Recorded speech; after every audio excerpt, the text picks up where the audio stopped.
ஒரே இடத்தில் தொடரும் சார்பதிவாளர்கள் பட்டியலை தயாரிக்கிறது பதிவுத்துறை.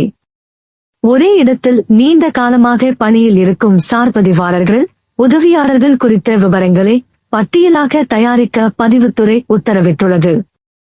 தமிழகத்தில் 587 சார்பதிவாளர் அலுவலகங்கள் செயல்படுகின்றன. இதில் அதிக பத்திரங்கள் பதிவாகும் அலுவலகங்களில் பணிபுரிய சார்பதிவாளர்களிடம் போட்டி காணப்படுகிறது. அதே நேரம் பிரச்சனைகள் ஏற்படக்கூடிய இடங்களில் பணிபுரிய தயங்குகின்றனர். இதனால் 200க்கும் மேற்பட்ட இடங்களில் முழுநேரர்களுக்கு சார்பதிவாபதிலாக உதவியாளர்களே பதிவு பணியை மேற்கொள்கின்றனர். பொதுவாக 3 ஆண்டுகளுக்கு மேலாக ஒரே இடத்தில் சார்பதிவாளர்கள், உதவியாளர்கள் இருக்க முடியாது.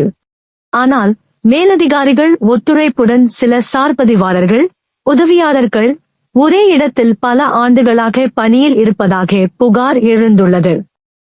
இதையடுத்து ஒரே அலுவலகத்தில் நீண்ட காலமாக உள்ள சார்பதிவாளர்கள், உதவியாளர்கள் குறித்த விவரங்களை பட்டியலாக அனுப்பும்படி பதிவு டிஐஜிக்கள் மற்றும் மாவட்ட பதிவாளர்களுக்கு பதிவுத்துறை உத்தரவிட்டுள்ளது. இவ்வாறு நீண்ட காலம் இருப்பவர்கள் மீது நிலுவையில் உள்ள புகார்கள், வழக்குகள் குறித்த விவரங்களையும் அனுப்ப அறிவுறுத்தப்பட்டு உள்ளது.